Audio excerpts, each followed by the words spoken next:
საღამო მშვიდობის მოგესალმებით ქალბატონებო და ბატონებო, განსაკუთრებულად დიდ მადლობას მოგახსენებთ მობრძანებისათვის, რადგან თქვენი დღეს აქ მოსვლა სოციალური პასუხისგებლობის გამოვლენა, რადგან ჩვენ ყველამ ერთად უნდა ვიზრუნოთ მომავალზე, ეკოლოგიაზე და საერთაშორისო კვლევების თანახმად დედამიწის 52% ნიადაგისა გამოფიტულია და ჩვენ უნდა ვიზრუნოთ იმ 48%-ზე, რომლითაც უნდა ისაზრდოს დანარჩენმა შთამომავლობამ. ამიტომ სწორედ აი ამ კამპანიას ეძღვნება ჩვენი დღევანდელი მთავარი სტუმრის ჩამობრძანება, რომელმაც თავისი მოგზაურობა დაიწყო დიდ ბრიტანეთში და გაიარა უამრავი ქვეყანა, დაიწყო დიდი ბრიტანეთიდან, ეს იყო ბირმინგემი, შემდეგ ლონდონი, ამსტერდამი, ბერლინი, პრაღა, ვენა, ვენეცია, სტამბოლი, სხვადასხვა ქალაქები და დღეს საქართველოში ჩამობრძანდა სადჰგურუ.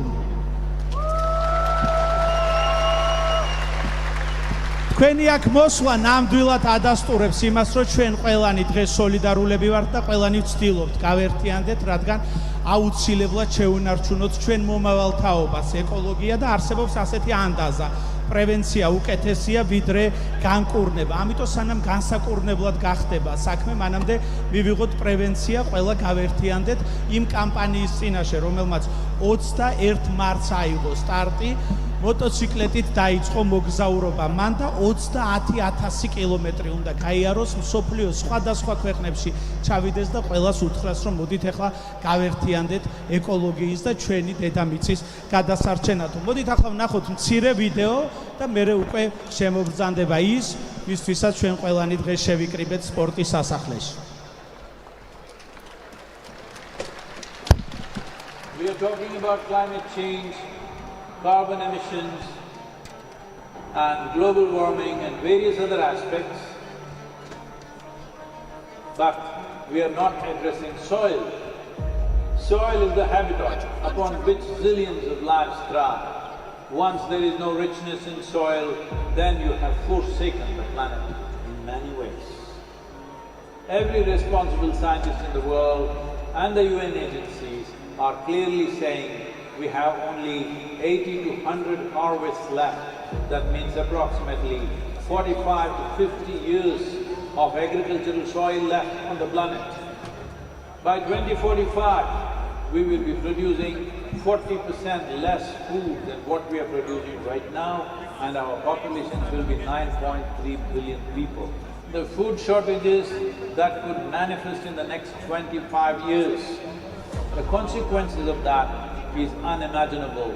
Civil wars will unfold across the world once there is food shortage.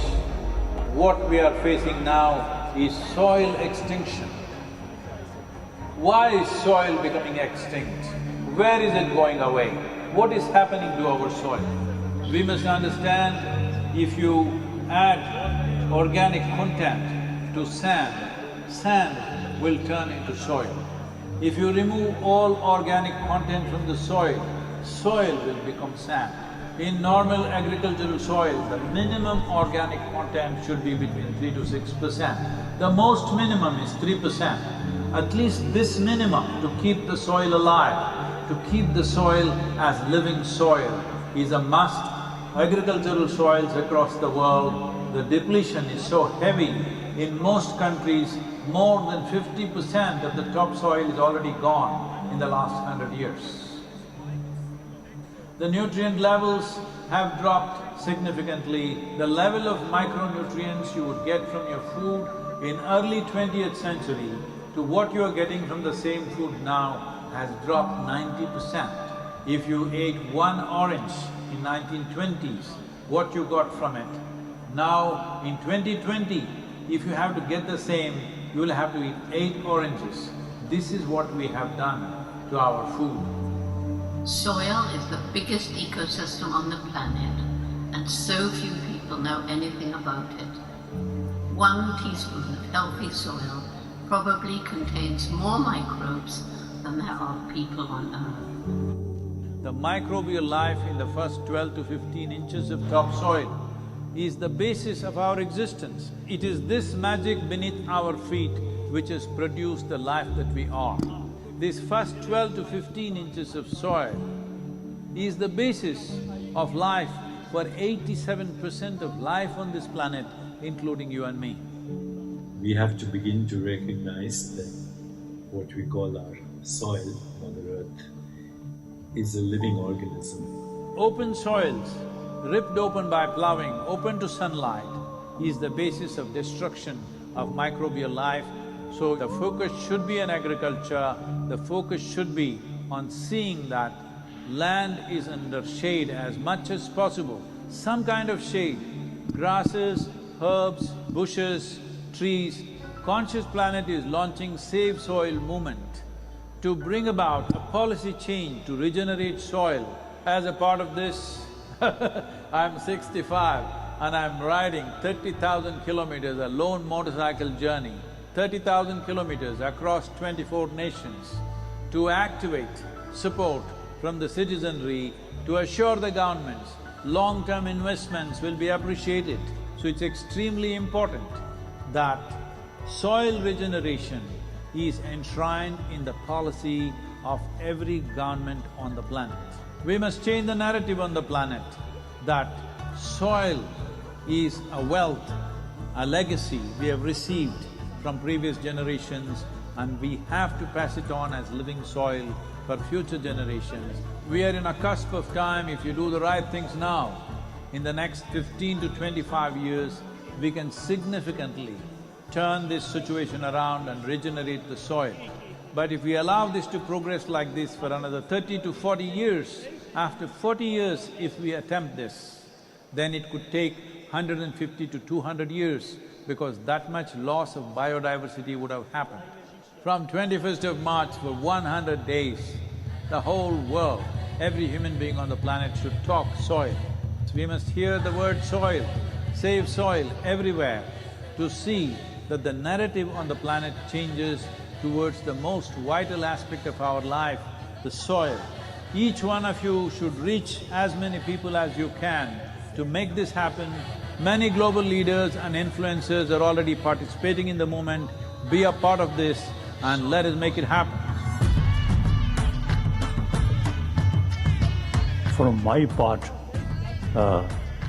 as much as I can contribute. And the movement that you are taken up, I could not expect any more God's blessing than that. Sadhguru, and this campaign is so important. We are going to save the soil. Do your part. And saving the soils. And our planet's future depend on it. Sadhguru, save soil, my friend. Save soil, let's make it happen. Antigua and Barbuda is part of the Save Soil mission. We commend you for what you're doing. That is why we are happy to sign the MOU. The science and philosophy that backs the thought behind the movement is tremendous. Save soil, let's make it happen. Save the soil. We know what we must do, so let's make it happen. Let's make it happen. Let's make it happen. Let's make it happen. Let's make this happen. Let us make it happen. Let's make it happen. Let's make it happen. Let's make it happen. Let's make it happen.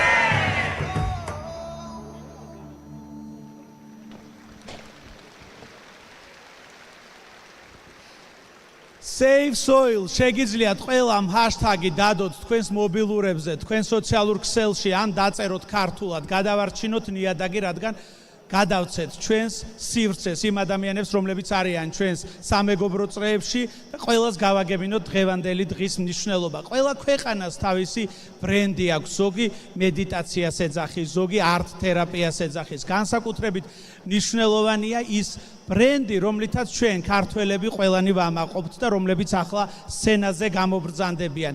ჩვენი სიამაყე სუხიშვილები.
სუხიშვილები, ჩვენი ქვეყნის და ქართული კულტურის მისიონერები, რომლებიც დადიან მსოფლიოს სხვადასხვა კუთხეში და ჩვენი ქვეყნის პოპულარიზაციასა და ქართული კულტურის მნიშვნელობას აგებინებენ დანარჩენ მსოფლიოს. განსაკუთრებულად მნიშვნელოვანია, რომ შემობრძანდა ჩვენი დღევანდელი მთავარი სტუმარი, რომელიც ზის და მე მინდა მივესალმოთ ყველამ ერთად სადგურუს. გადავუხადოთ განსაკუთრებული მადლობა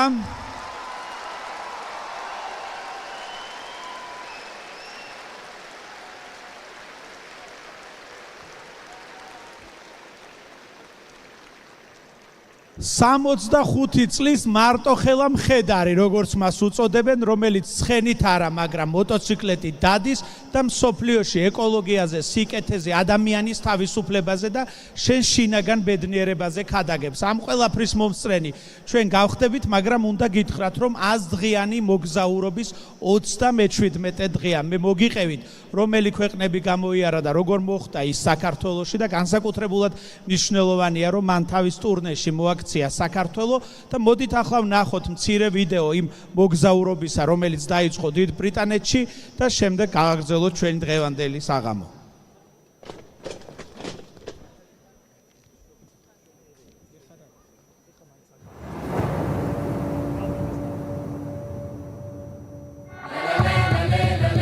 It's a great pleasure for me. These beautiful Caribbean nations are going for this fast. Карибские нации участвуют в этом первыми. Мы подписываем меморандум. Мы предложим определенную помощь для Карибского региона.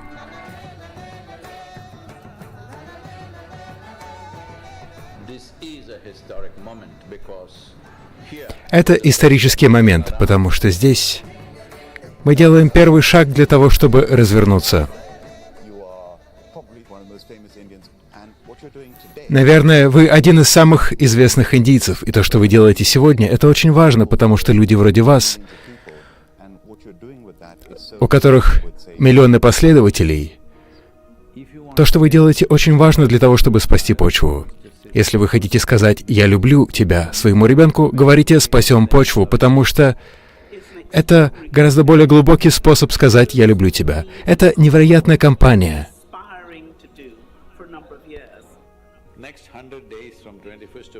Следующие 100 дней мы хотим, чтобы весь мир говорил о почве. Смысл не в мотоцикле, не в путешествии, не в песне, а в том, чтобы вдохновить людей по всей планете. Сделаем так, чтобы это произошло.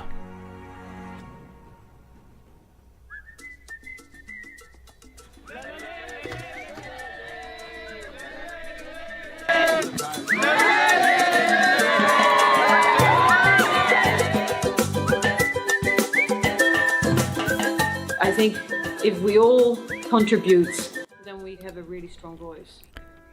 Если мы все сделаем свой вклад, тогда у нас будет очень сильный голос.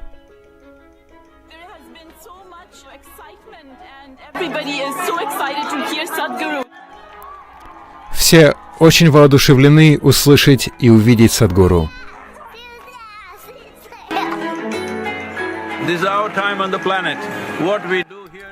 Это наше время на планете. То, что мы делаем здесь, наше дело. Давайте сделаем правильную вещь. Я никогда его не встречала до этого, но посмотреть на тех, кто следует за ним, у меня ощущение, что я присоединилась к глобальному движению. Художники хотят вдохновить молодежь, и в большей части мира молодежь — это основное население. Используйте те стены, которые у вас есть. Один из самых красивых городов Европы. Это не только для какой-то одной страны, для какого-то одного человека. Все люди должны объединиться для того, чтобы решить эту проблему.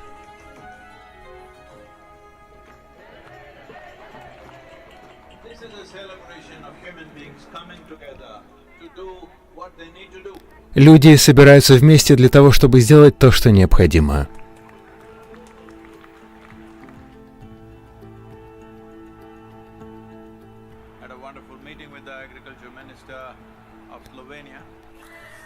Я встретился с министром сельского хозяйства Словении.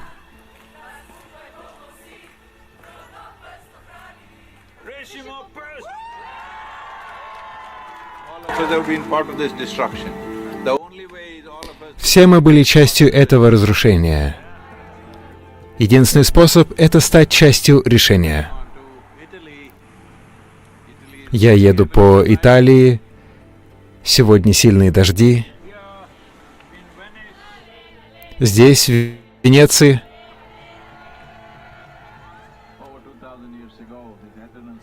более 2000 лет назад, из-за слишком активного сельского хозяйства в регионе был нанесен слишком сильный урон почве. Так что современные римляне никогда не должны совершать такую же ошибку, как раньше.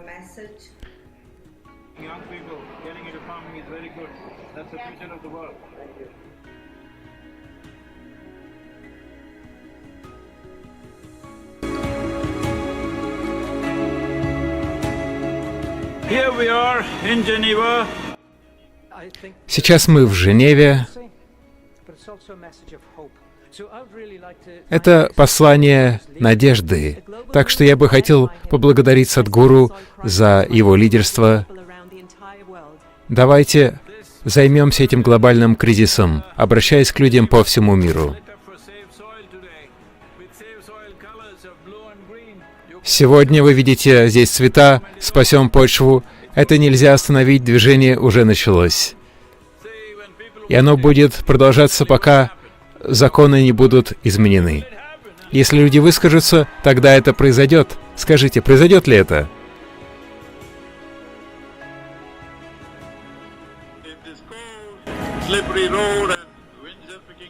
Очень холодно, дороги очень скользкие. Но мне нужно продолжать двигаться. Это единственное решение.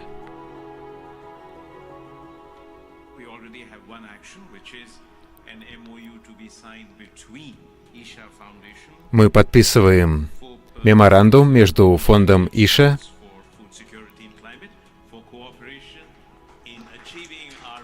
Это меморандум о сотрудничестве для того, чтобы создать более здоровую почву. Большая честь для меня быть на сцене и сказать о том, что нам нужна эта миссия. Франция замечательна. Брюссель.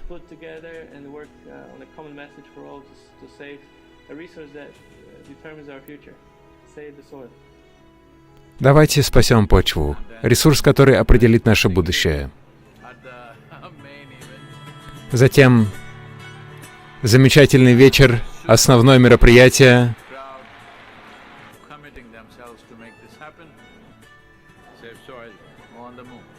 Спасем почву.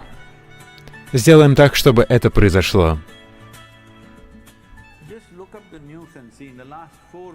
Просто посмотрите новости. Последние 4 месяца сколько правительств начали говорить о почве, потому что они видят, что движение набирает обороты. Но если вы сделаете так, чтобы 3-4 миллиарда человек говорили о почве, тогда об этом в правительствах будут говорить больше всего.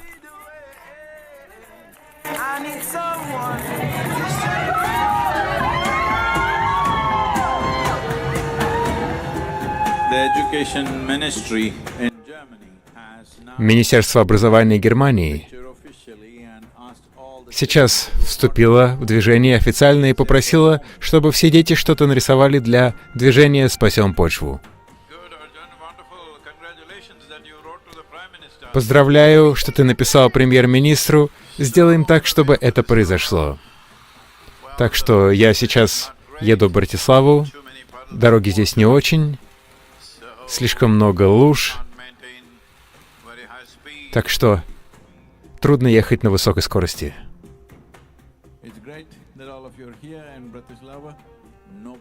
Замечательно видеть всех вас здесь, в Братиславе. Никто и 100 лет назад не мог себе представить, что нам придется спасать почву. Я очень рад быть частью этой компании. Не хотели бы вы зайти на кухню, немножко что-то приготовить со мной? Без богатой почвы пища не будет богатой. Без богатой пищи наши тела не разовьются до полного потенциала. Старые герои всегда строили нечто подобное, но новые герои — это те люди, которые будут поддерживать почву, которая лежит под нашими ногами. Она никогда не возвышается над нами.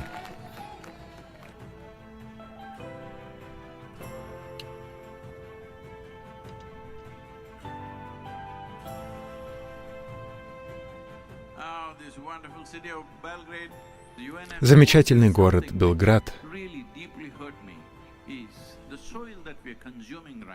Но почва, которую мы сейчас потребляем, принадлежит не даже этим маленьким детям, она принадлежит нерожденным детям.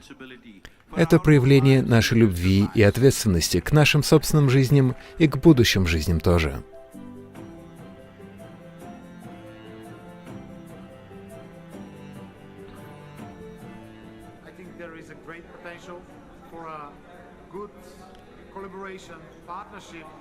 Есть хорошая основа для сотрудничества в компании «Спасем почву». И то, что мы делаем как правительство, сделаем это вместе. Очень важно привнести определенное празднование и чувство любви к земле, по которой мы ходим. Сейчас день, но здесь +2, иногда 0. Не лучшая погода для мотоцикла. Я еду из Софии в Бухарест.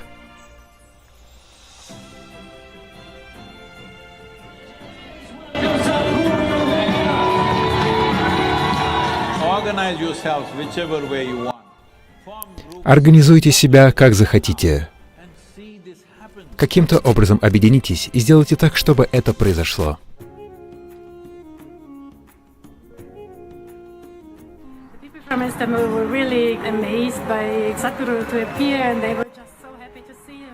Люди так рады были видеть Садхгуру. Если все вы проявите свое желание и будете проводить 10-15 минут в день для того, чтобы усилить это послание, я думаю, что мне нужно будет ездить как сумасшедший. Например, вчера я проехал 18 часов по болгарским дорогам.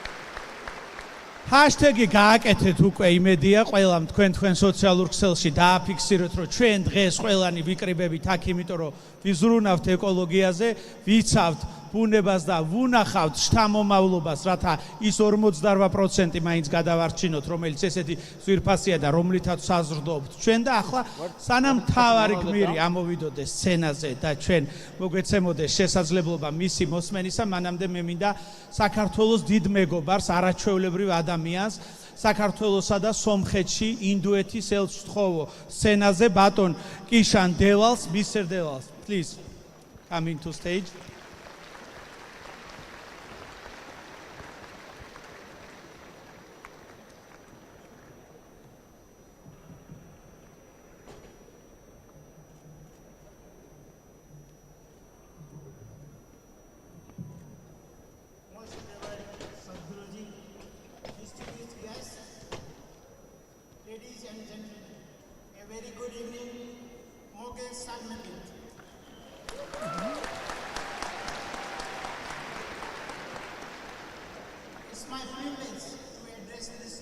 august gathering in presence of one of the most followed spiritual guru of modern day India.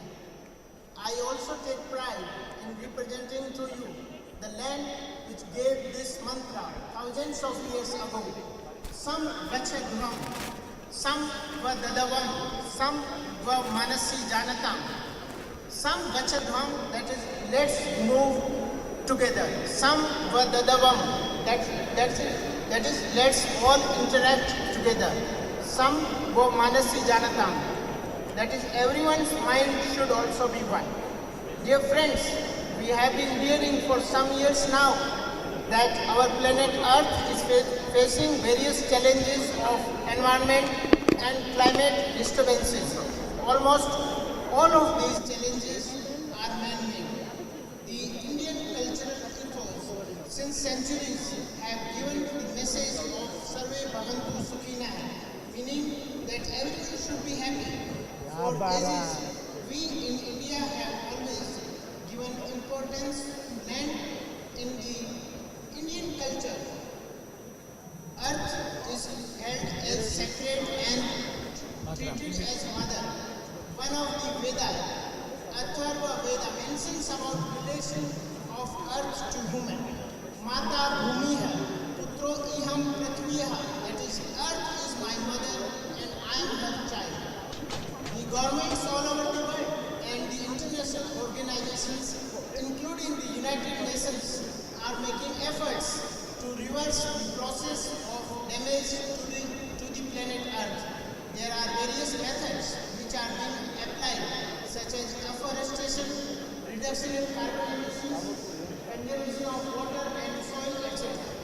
When our Prime Minister went to Glasgow in November 2021 for the Conference of Parties Summit on COP26, he made the world know that for India, the climate summit was not an occasion to add one more promise to the world, but it was a commitment towards its own 1.25 billion people.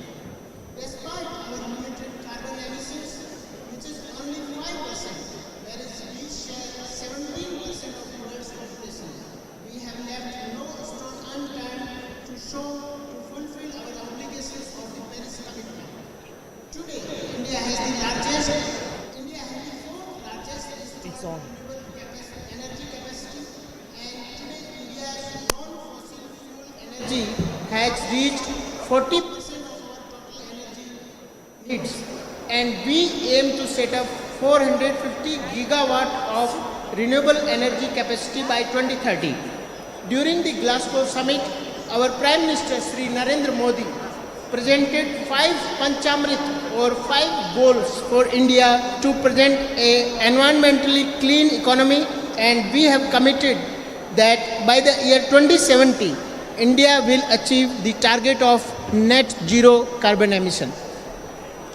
We all have read about the depletion of ozone layer, global warming, climate change. Мы все читали о изменении климата, истончении озонового слоя, но мы игнорировали почву или деградацию почвы. Панчабута состоит из 5 элементов, которыми являются притви — земля, ваю — воздух, вода и акаш — эфир, и огонь, который называется агни. Это эссенция нашей жизни и основа всего мироздания. Почва — это часть Земли. Если один из 5 элементов перестает существовать, тогда перестает существовать и множество других жизней.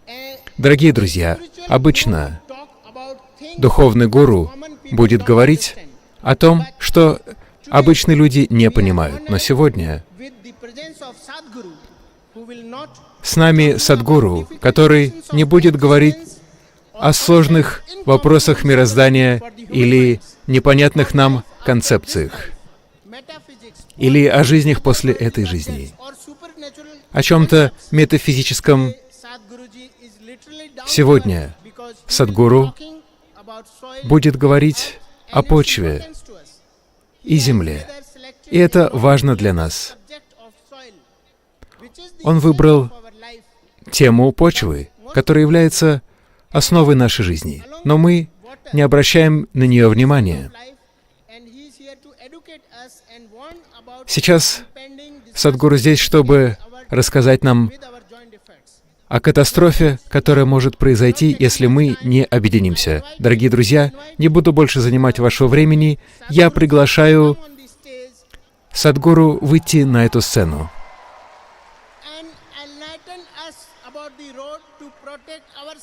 и просветить нас о том, как мы можем защитить себя от опасности возможной катастрофы для людей, для всего человечества. Садхгуру, сцена ваша. Большое спасибо.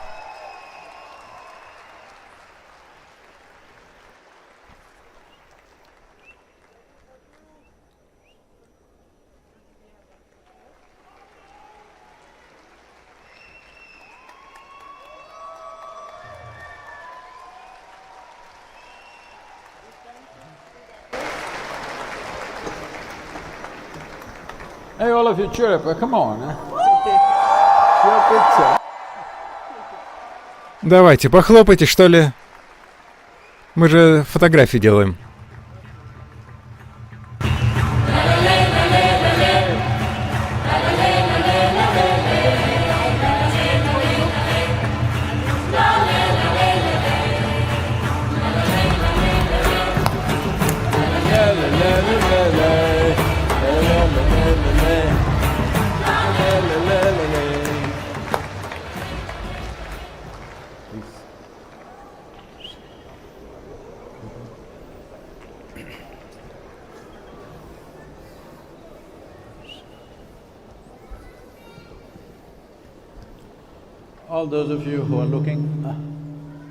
All those of you who are looking at me through your third eye. Те из вас, кто смотрит на меня через третий глаз, я имею в виду телефон. Все сейчас на YouTube, сможете потом оттуда скачать. Не нужно тратить на это время, закрывать себя телефоном. Просто побудьте со мной. Хорошо?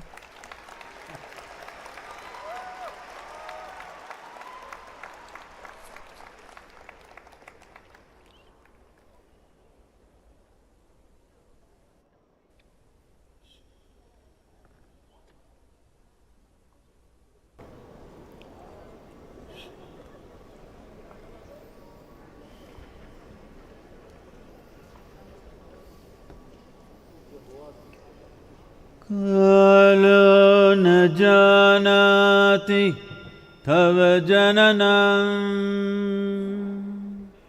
Kalo na janati tava samapanam. Drushto maya tava mahakarah yogeshvara Kala Kala Yogeshvara Kala Kala.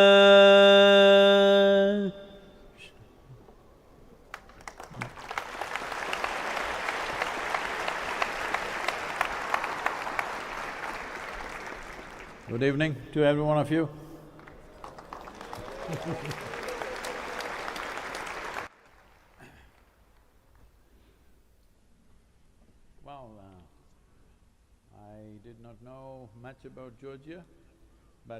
Я не так много знал о Грузии, но сегодня утром я приехал прямо сюда, из Батуми, в Тбилиси.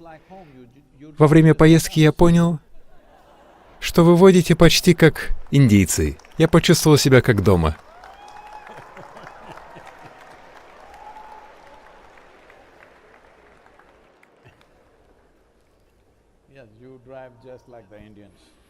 Да, вы водите прямо как индийцы.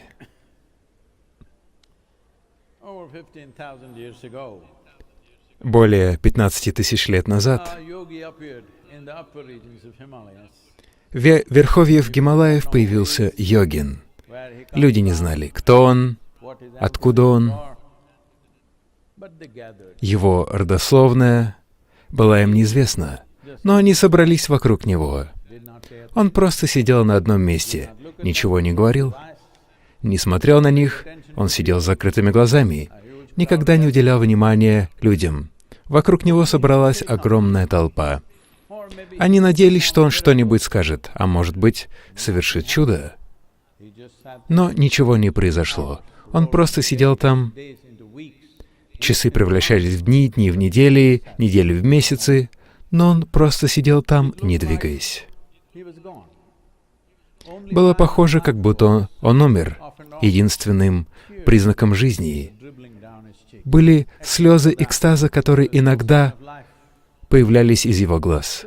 За исключением этого не было никакого другого признака жизни. Так что постепенно люди потеряли интерес, он ничего не говорит. Что нам здесь сидеть? Но 7 человек остались, потому что они увидели, что если человек может сидеть вот так, без еды, без воды,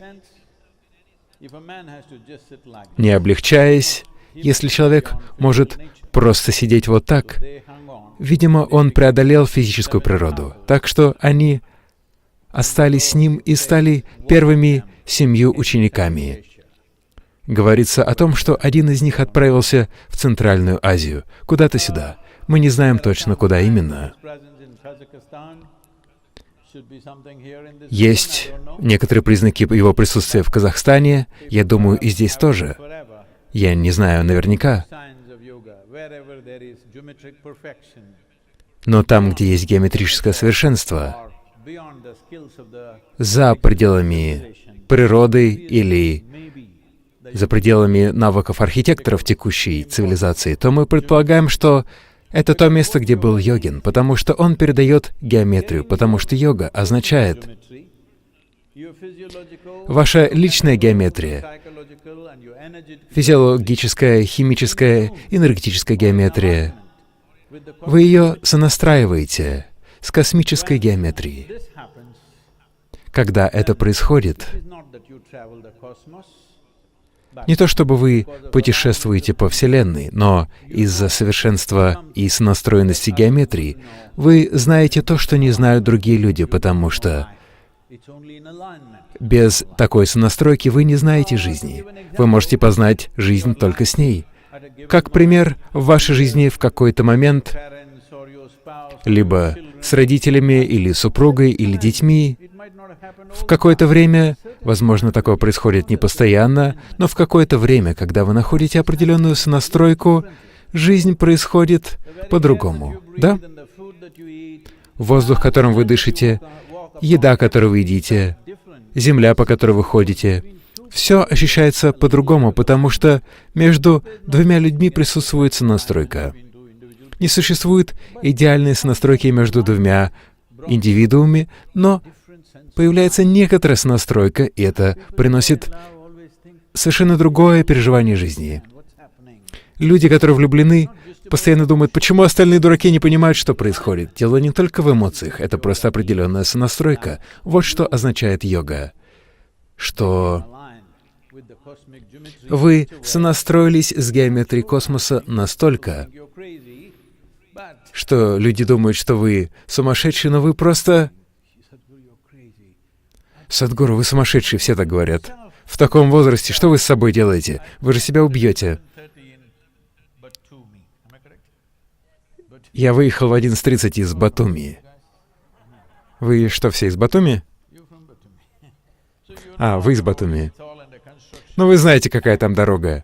Там везде ремонт, и пробки, конечно, сумасшедшие, а вы еще и водите, как индийцы. Так что никто не знает, куда вы едете. Я-то, конечно, знаю, поскольку я всю жизнь водил в Индии. Я знаю, кто куда хочет двигаться. Это не йога, это просто... Просто я жил в Индии. Вы можете предсказать, куда отправиться, куда повернет сумасшедший водитель. Так что я приехал прямо сюда, люди говорят, Садхгуру, вы с ума сходите, зачем вы это делаете? Почему мы делаем это? Это важный вопрос. Но мой вопрос, почему мы не сделали это гораздо раньше, потому что за последние 2 года я встречался с министрами сельского хозяйства, бюрократами, учеными, самыми разными людьми, которые находятся в позиции власти в мире. И я узнал, что все знают, насколько серьезная проблема почвы. Но никто ничего об этом не говорит. Когда я говорю с ними, они говорят: да, Садхгуру, это очень серьезная проблема, начнется то, это. Я говорю: тогда почему же мы об этом не говорим? Все думают, что кто-то другой сделает это. Нет кого-то другого, есть только я и вы на этой планете, да? Вы думаете, есть кто-то еще, кто придет и все сделает? Вы что, со мной не разговариваете? Что здесь происходит?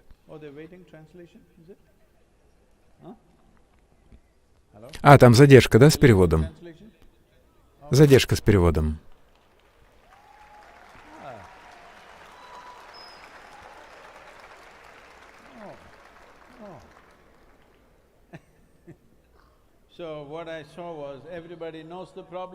Итак, я увидел, что все знают о проблеме, все знают, каким должно быть решение, но все ждут для того, чтобы какой-то один идиот появился и сказал об этом. И вот он, я здесь.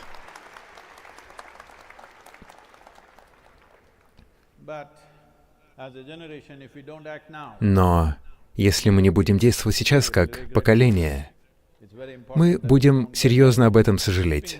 Очень важно, чтобы мы к этому не пришли. За исключением этого, я повторял... Вы поняли, да, что я сейчас произносил?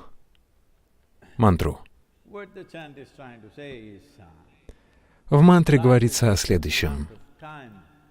Жизнь — это определенное количество времени и энергии. Время, природа времени такова, что оно утекает для всех, для каждого из нас. В то время как вы здесь сидите, оно уходит. Тикают не часы, уходит ваша жизнь. И вы ничего не можете с этим поделать. Вы когда-нибудь могли вернуться во вчерашний день? Нет. Такой возможности нет ни для кого. Время просто уходит беспощадно. С тех пор, как я зашел сюда, в этот зал, все из нас на 1 час стали ближе к могиле. Да? Обычно я разговариваю с живыми людьми.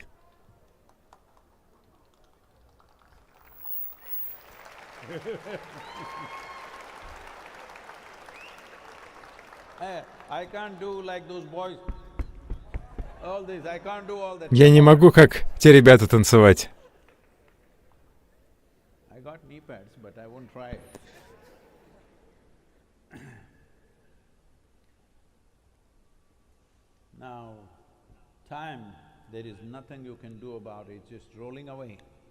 Вы ничего не можете поделать со временем. Оно просто уходит. Но вы можете управлять своими энергиями таким образом, чтобы сделать свою жизнь приятной, глубокой, и чтобы она оказывала глубокое воздействие. Вы можете сделать ее очень приятной, можете сделать свою жизнь очень глубокой, и можете сделать так, чтобы она оказывала определенное воздействие. Со временем вы ничего не можете сделать, оно просто уходит. В Южной Индии, в языках Южной Индии, когда кто-то умирает, мы не говорим «он умер». Мы говорим, что его время закончилось. Именно это и произошло.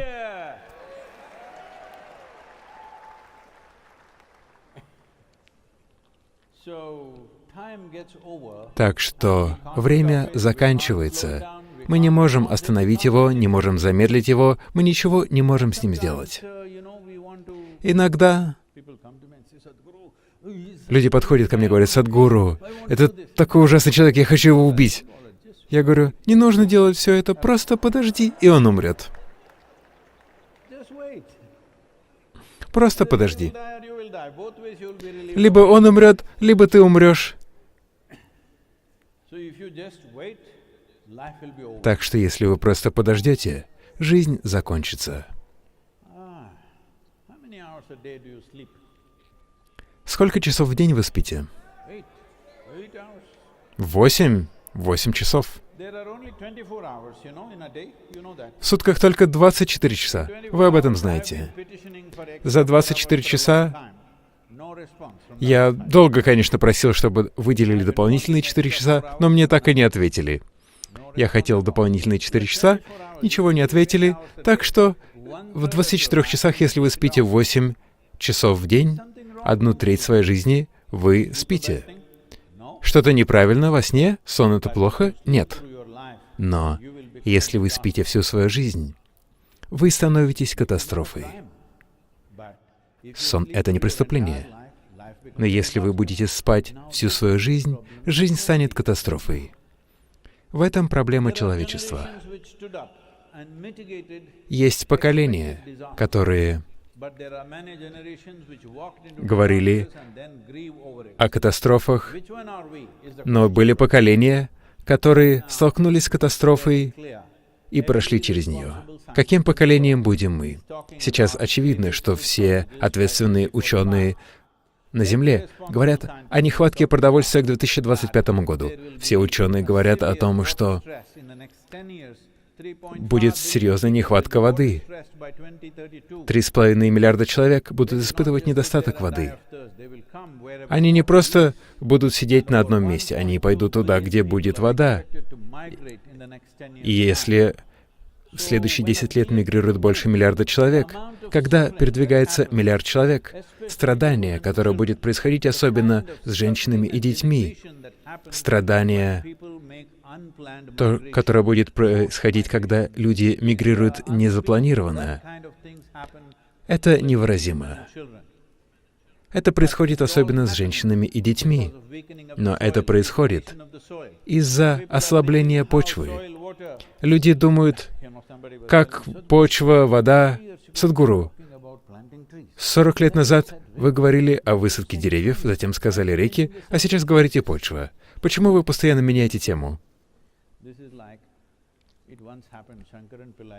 Однажды Шанкаран Пиллай учился в университете. В вашем, да, наверное? Шанкаран Пиллай учился в университете.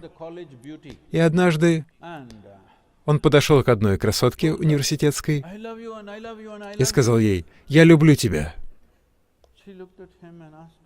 Она посмотрела на него и спросила: «Тогда ты что, на мне женишься?» Он говорит: «Да ладно, хватит уходить от темы».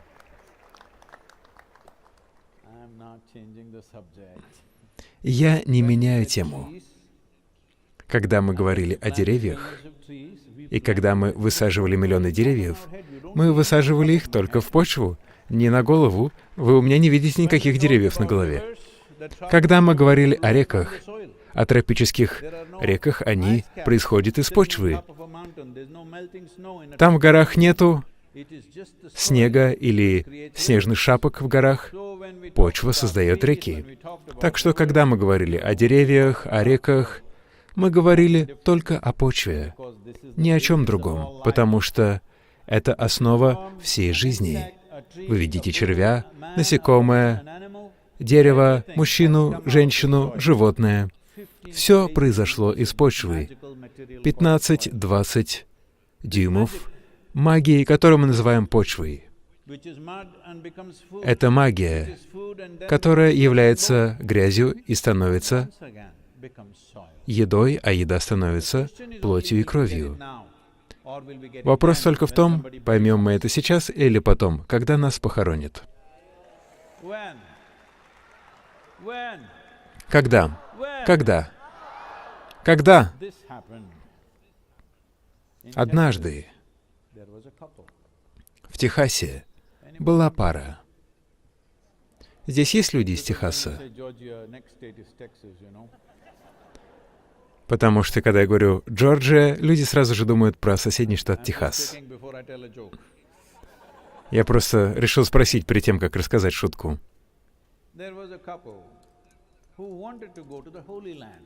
Была семейная пара, которая хотела отправиться в Иерусалим, в землю обетованную. Они поженились, потом был медовый месяц, потом дети. 1, 2, 3, 4, 5. Затем люди отправились в школу, университет, появились внуки 1, 2, 3, 4, 5, 6, 7 и так далее.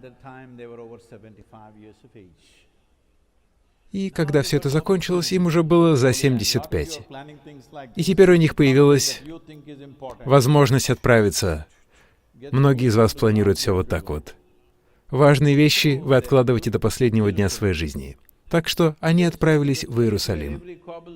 Иерусалим — это место, где все пропитано историей. Они прошли по улице, по которой ходил Иисус. Они отправились в то место, где Он ходил по воде. Они не могли в это поверить. Ух ты! Но, к сожалению, у дамы случился сердечный приступ, и она умерла. Такое происходит, бывает. Мужчина готовился отвезти тело обратно в Техас.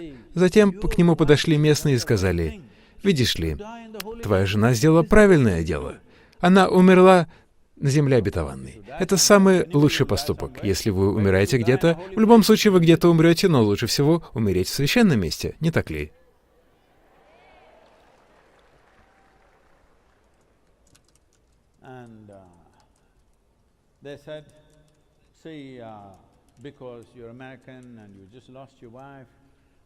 Они сказали: «Ты американец, только что потерял жену.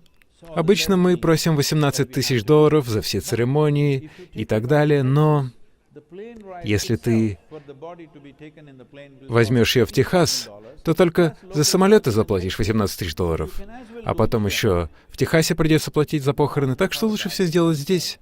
Мужчина подумал об этом и сказал: «Нет, я заберу ее обратно в Техас». Они сказали: «Да ладно. Конечно, ты женат столько лет, почти 40 лет. Ты был на ней женат, теперь ты ее потерял. Понятно, ты не можешь как следует думать. Хорошо, мы сделаем тебе суперскидку. $12 тысяч. Договорились?» Мужчина подумал об этом и сказал: «Нет, я заберу ее обратно в Техас». Ты потерял свою жену, ты не можешь думать как следует. Почему ты делаешь это? Ладно, хорошо, мы сделаем тебе супер скидку, поскольку ты из США, из Техаса, мы сделаем тебе особую скидку. $6 тысяч. Мужчина подумал и сказал: «Нет, я заберу ее обратно в Техас». Они сказали: «Да почему же? Ты с ума, что ли, сошел? Что ты делаешь? Она умерла здесь. Все ритуалы должны произойти здесь. $18 тысяч плюс еще что-то, а мы тебе предлагаем суперскидку. 6 тысяч. Почему ты не хочешь?» Мужчина сказал: «В Техасе мертвые остаются мертвыми».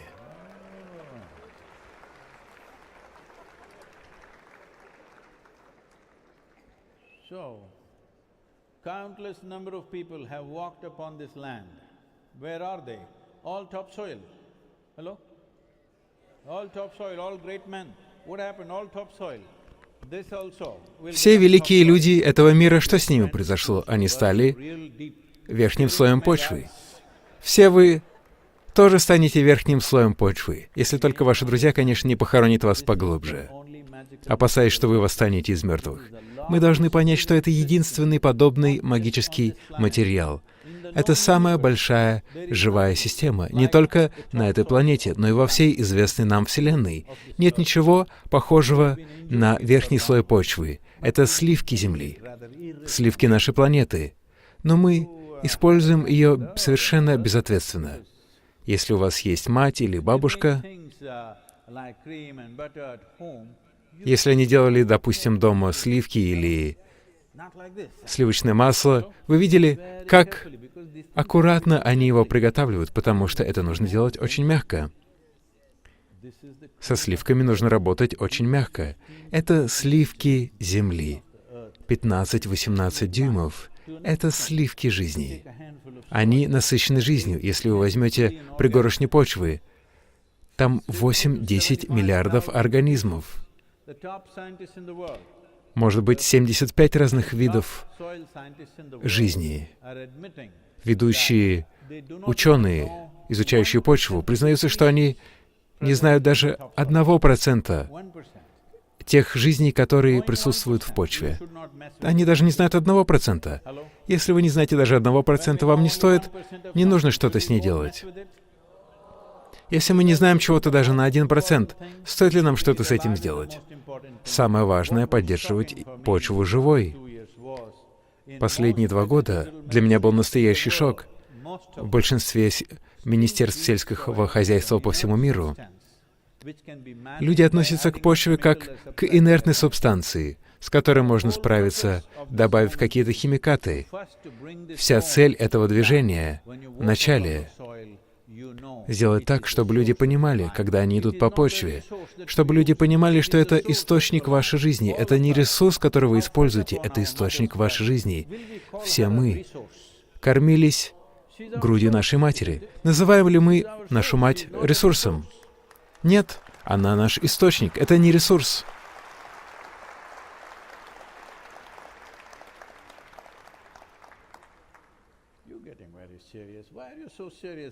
Вы очень серьезные. Почему вы такие серьезные?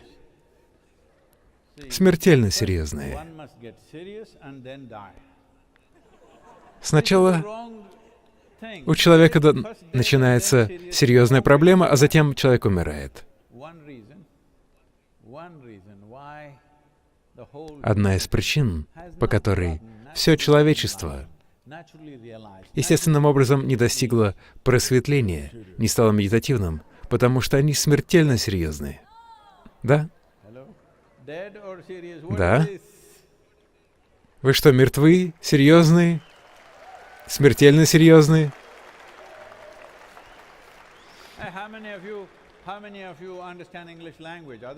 Сколько из вас понимают английский?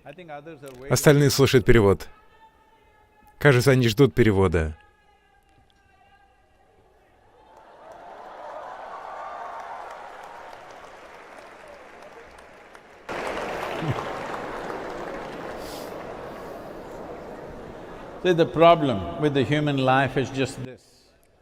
Проблема человеческой жизни заключается в том, она не в ограничениях, она в свободе. Проблема человеческой жизни. Если бы вы родились как тигр, кто-нибудь, порычите как тигр, хочу послушать.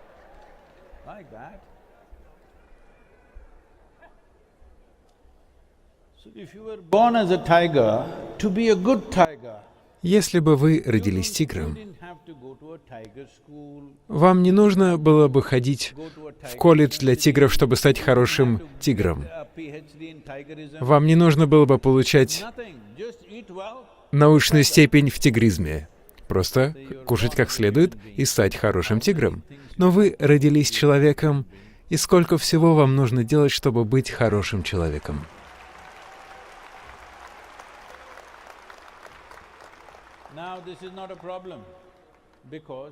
Это не проблема, потому что природа доверилась вам и отдала значительную часть вашей жизни в ваши руки.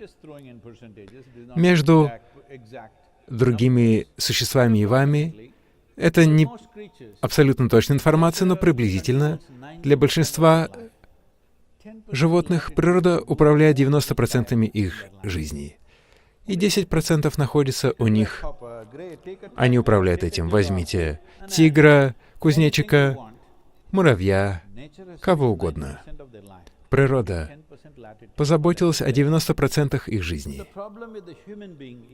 Но проблема с людьми в том, что вы не сформированы. Когда я говорю «не сформированы», только 10% ограничены природой. Остальное отдано в ваши руки, чтобы вы стали тем, чем захотите. Вот почему вас называют человеческое существо. Мы не говорим мы не называем ни одно другое животное существом. Только вы — существо, потому что вы определяете, как существовать, как быть.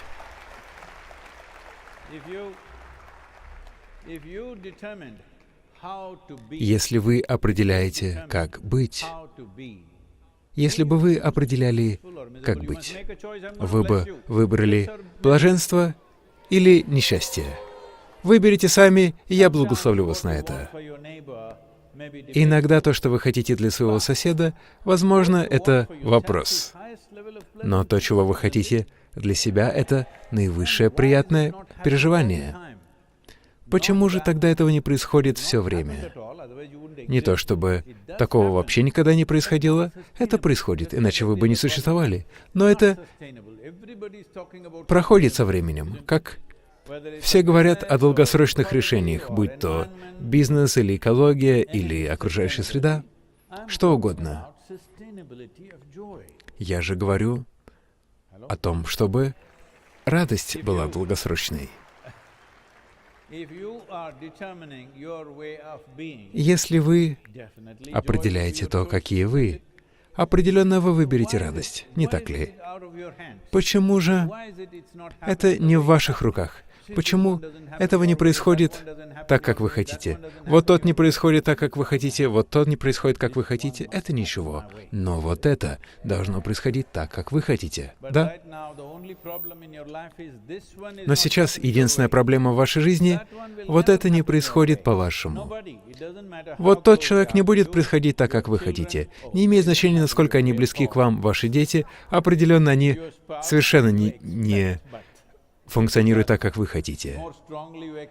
Ваш супруг или супруга, чем больше вы от них ждете, тем больше катастрофы это обернется. Они не будут действовать на 100% так, как вы хотите. Никто не действует на 100% так, как вы хотите. Если они действуют на 51% так, как вы хотите, у вас в руках контрольный пакет. А если вы будете ждать 100% от них, этого не произойдет. Да или нет? Вот почему сейчас люди начинают любовный роман с собакой, потому что собака означает, у вас любовный роман на 12 лет с гарантией.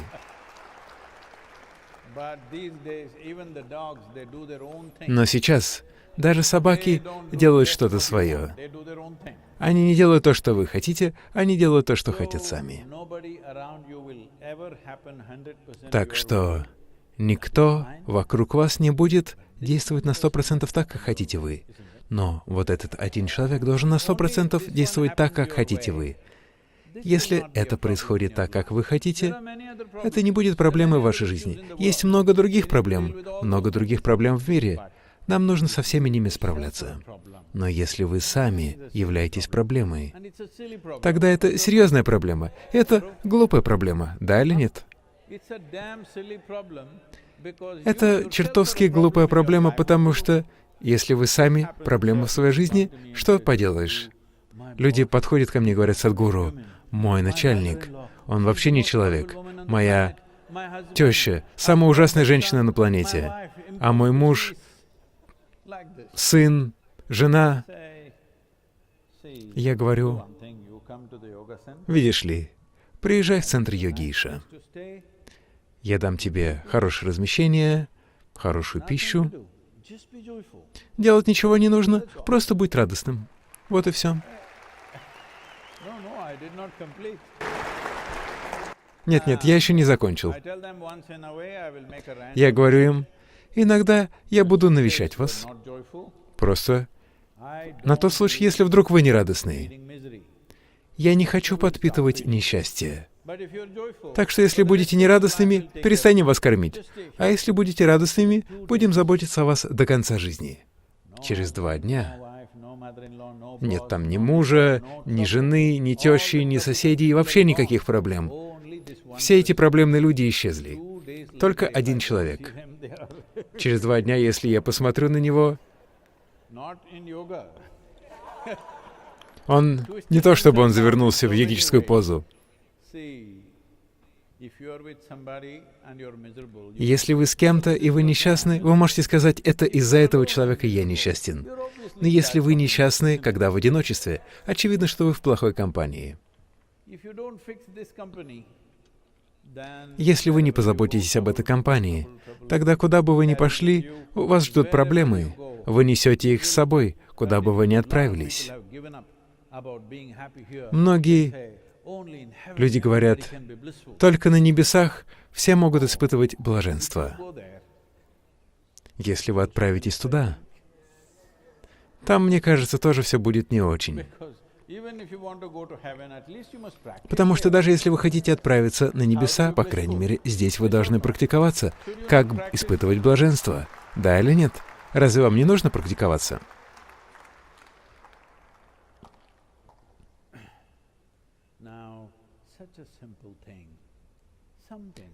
Нечто настолько простое, что-то настолько простое, как умиротворение, радость. Почему это стало такой большой проблемой?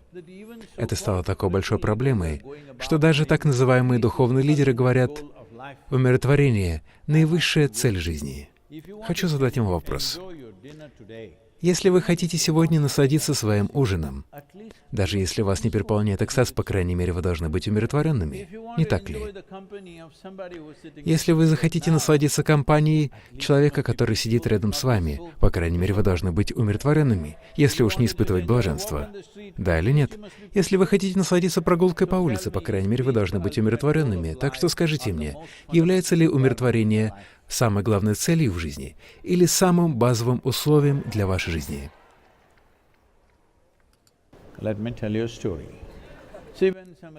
Позвольте рассказать вам историю. Когда кто-то рассказывает историю, поскольку вы водите как индийцы, вы должны также слушать как индийцы.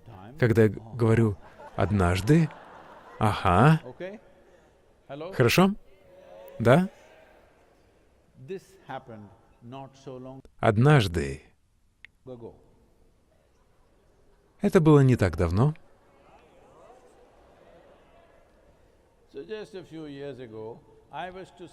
Всего лишь несколько лет назад я выступал в Тель-Авиве.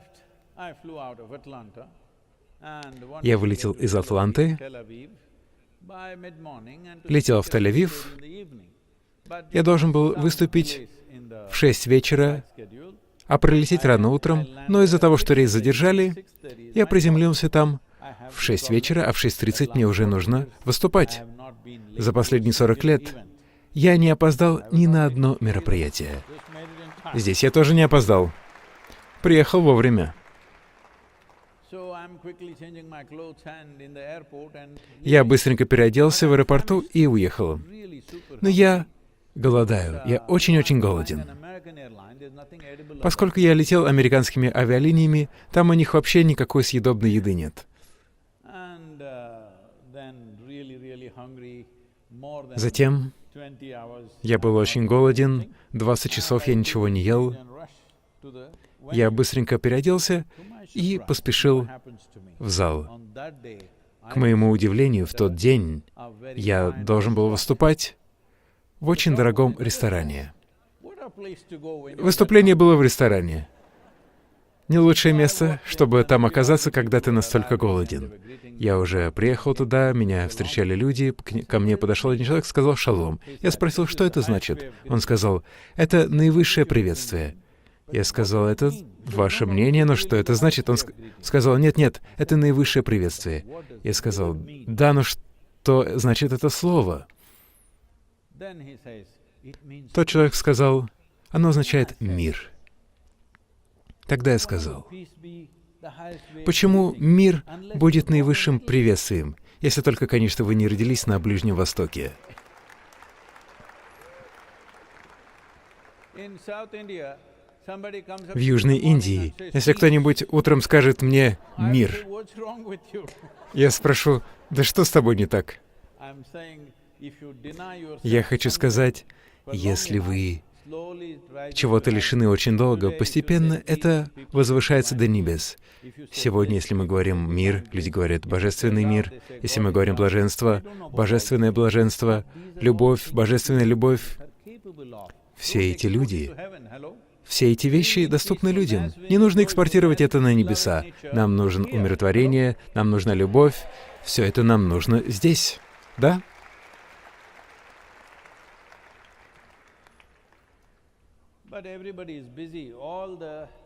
Но все заняты. Все замечательные качества человека были экспортированы. Сейчас важно, чтобы здесь вы испытывали умиротворение, радость, любовь, потому что это требуется здесь. Здесь это требуется. Иначе, если мы не чувствуем умиротворения, любви, радости, каждое взаимодействие будет невероятно сложным.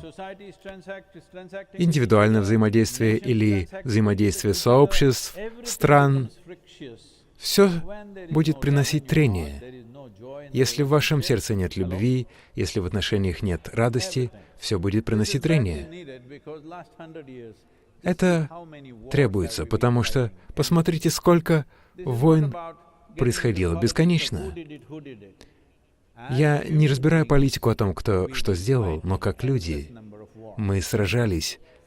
Мы сражались в бесконечном количестве войн. Вы можете называть их разными странами, но как люди. Это была катастрофа. Мы клялись, что не начнем новую войну, и через 2 года начинали. Мы не хотим, чтобы это коснулось и почвы, потому что если вы столкнетесь с такой катастрофой, вам уже ничего не поможет. Сегодня, как поколение, перед нами стоит непростая задача, но в то же время невероятная привилегия, что мы можем быть тем самым поколением, которое обратит все вспять с порога катастрофы, потому что сейчас мы находимся в том времени. Если мы будем действовать сейчас, мы сможем обратить это за 15-20 следующих лет, мы сможем обратить это вспять. Это возможно, но главное, что это должно быть установлено в законодательстве каждой страны, чтобы как минимум 3-6% органики присутствовало в почве. Сейчас слишком много разных разговоров, все должно быть упрощено до этой точки. Мы должны сказать, что есть миллиарды, триллиарды организмов в почве, и им нужна пища. Единственное, что они могут есть, это органический материал. Органический материал. То, что я говорю вам, это самая простая наука, но каким-то образом люди этого не понимают. Скажу вам еще раз. Верхние 15-20 дюймов почвы, в них находится бесчисленное количество микроорганизмов. Эти организмы являются основой вашего существования здесь. Они являются основой качества атмосферы на планете. Они являются основой воды, которую вы пьете, и пищу, которую вы едите. Я приду к этому чуть позже. Но этим организмам требуется пища.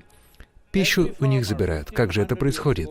Каждый фермер, 15-20 лет назад каждый фермер знал, что земле требуется гумус. Слово «human» — «человек» происходит от слова «humus» — «гумус». Но каким-то образом в начале 20 века мы обнаружили волшебный порошок. Знаете, какой? Появились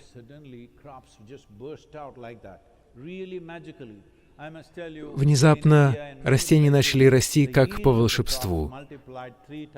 Появились удобрения, химические удобрения. В 3 раза выросли урожаи в Индии, так что все, конечно же, полюбили этот волшебный порошок и чрезмерно увлекались магией, и сейчас уже не знают, что такое реальность. Что произошло? Поскольку увеличились урожаи, экономика поднялась, и мы подумали, что деревья и растения не требуются, мы хотим как можно больше вспахивать земли. Тогда появилась техника, исчезли и животные с полей. Но проблема машин в том, что они не испражняются. Да, это единственная проблема. Да.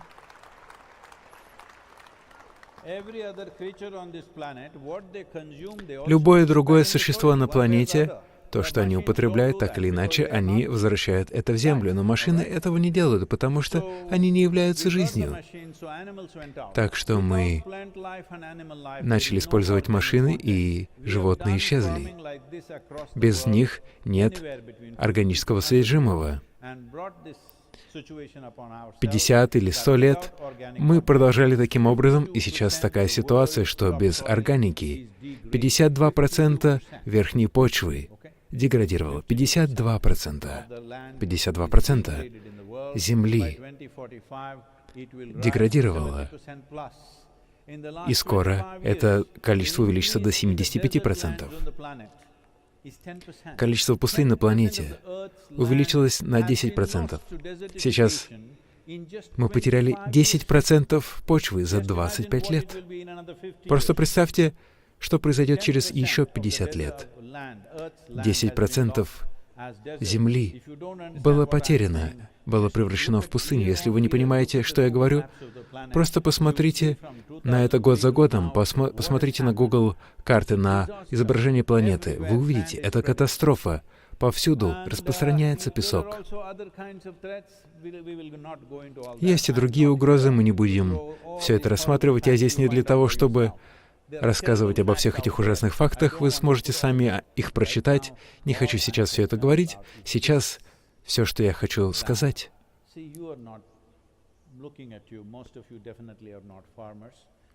Большинство из вас определенно не фермеры. Вы не будете заниматься почвой. Главное, чтобы городские жители высказались. У вас есть голос, который очень важен в демократической стране.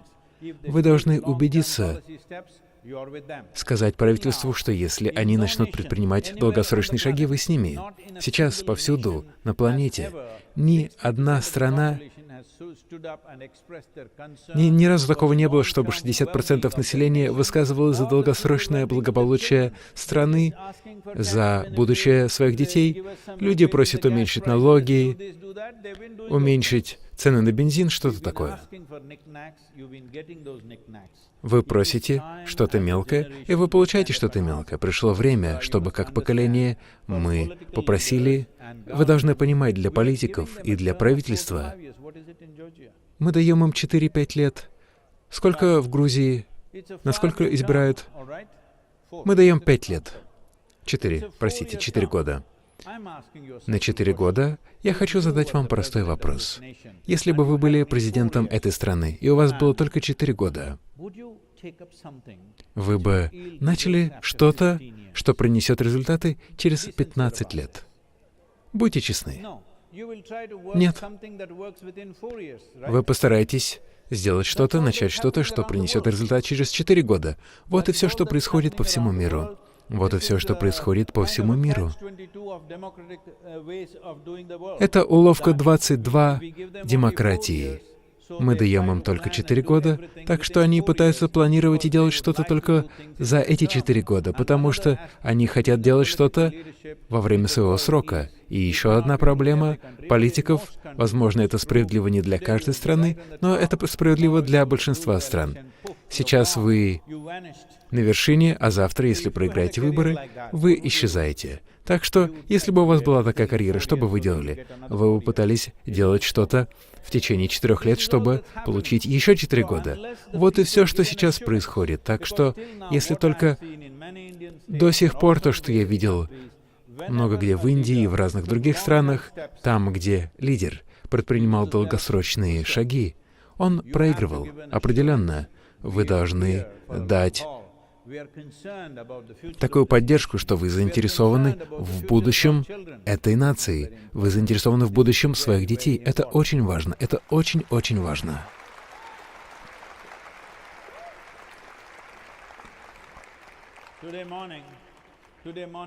Сегодня утром я был в Батуми.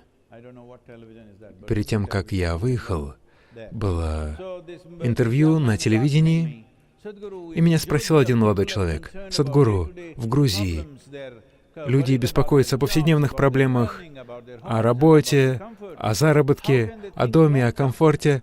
Как они могут думать в долгосрочной перспективе?» Я сказал: им не нужно думать. Но в таком случае людям в Грузии не нужно иметь детей. Если вы не хотите думать о будущем, у вас нет права заводить детей.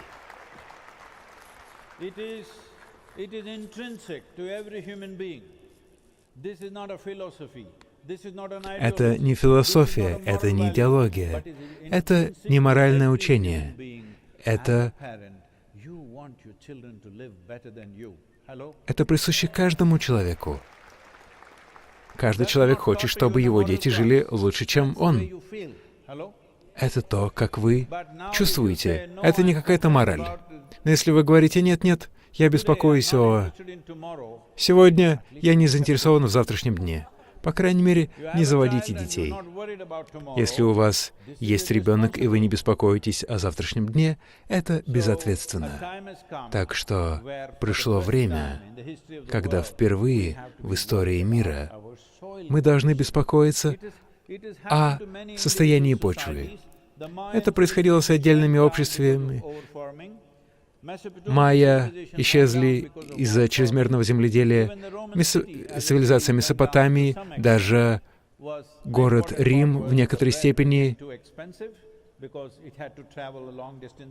Его ждал крах из-за того, что хлеб чрезмерно подорожал. То же самое происходит сегодня, повсюду, но сейчас это происходит в глобальном масштабе. Никогда раньше подобного не было.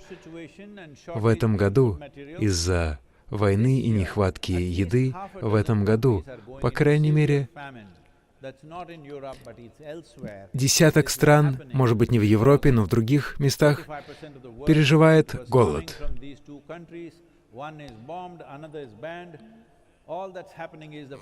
Очень большое количество пшеницы происходило из этих двух стран. Одну сейчас бомбят, другая находится под санкциями. Так что сейчас происходит голод. До 1950 года голод был распространен. Голод происходил повсеместно, и это не что-то приятное. Это не бомба, это не пуля, она не убивает вас быстро. 3-4 месяца постепенного угасания жизни. Это самый болезненный и ужасный способ умереть. Давайте не будем восстанавливать эти ситуации в мире еще раз. У нас достаточно технологий, у нас достаточно организаций. Я думаю, что у нас достаточно образования и здравого смысла. Мы не должны позволить этому произойти еще раз с людьми. Я хочу, чтобы вы знали, когда происходит голод, происходят самые ужасные вещи. Люди начинают есть друг друга из-за голода. Это происходило во многих местах в мире. Давайте не будем подталкивать человечество еще раз к этому, потому что определенно мы двигаемся к этому. Меньше производства еды и больше населения означает, что мы определенно двигаемся к этому.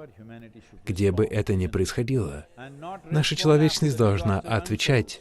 И не отвечать после того, как разовьется катастрофа, потому что после Второй мировой войны все сказали, никогда больше мы не будем начинать ни одной больше войны. И с тех пор сколько войн произошло? В 2000 году все люди сказали, мы миллениалы, у нас есть информационные технологии, у нас есть технологии, мы не будем сражаться, мы просто будем сражаться своими большими пальцами. Сколько войн произошло с 2000 года? Сколько стран было уничтожено? Сколько людей убито? Бесконечное количество людей.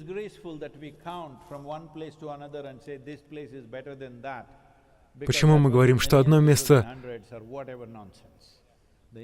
лучше другого? Важно, что мы начинаем катастрофы, а затем страдаем. Мы должны быть тем поколением, которое предотвратит катастрофу до ее возникновения. Это будет умное поколение, разумное поколение. Это то поколение, каким мы хотим быть.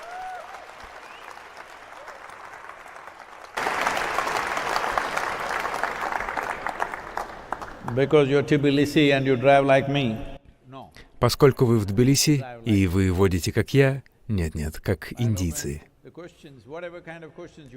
Я отвечаю на любые вопросы. Любые вопросы, не обязательно о почве. Можете задавать любые вопросы. Поднимите руку, чтобы вас было видно. Возьмите микрофон, пожалуйста. Где микрофон?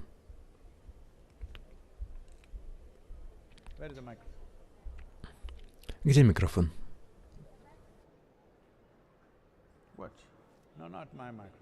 There will be microphones out. Hello, where are the microphones? Да где микрофоны? Where are you? Where are you? Where are you? Так, где ты?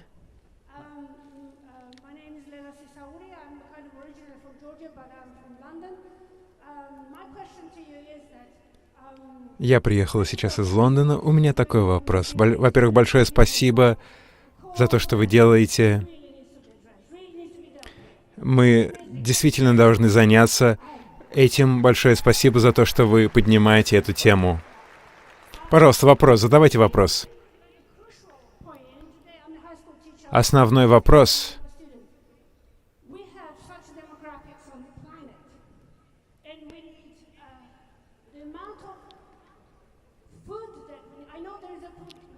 Я знаю, что мы много расходуем и выкидываем, выбрасываем еду, но я хочу спросить, но как мы сможем производить достаточно еды, если откажемся от индустриального земледелия? Это мой вопрос.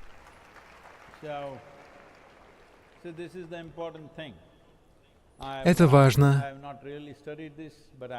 Я не изучал это, но я просмотрел политику, сельскохозяйственную политику Европы. Это слишком сложно, чтобы быть полностью принято. Здоровье почвы и использование удобрений, пестицидов, инсектицидов и разных других аспектов — все это объединено в одной политике, в одном законе. Академически это выглядит правильным, но когда дело касается воплощения этого, индустрии производства инсектицидов и всего остального, они были выстроены за многие годы, и они не закроются завтра. И даже если вы закроете их, то мы снизим производство пищи до 25% от того, что у нас есть сейчас. Так что не думайте за фермеров. Пусть фермеры сами решают, как это делать. Мы хотим, чтобы почва была живой сегодня и завтра. Все остальное — это можно решить. Это все равно, что, допустим, у вас боль в ноге, вы идете к ортопеду, у вас начинает болеть глаз, вы идете к офтальмологу, у вас болит зуб, вы идете к стоматологу, но затем вы обнаружили, что у вас рак, и вы умрете в следующие 3 дня. К кому вы пойдете сначала?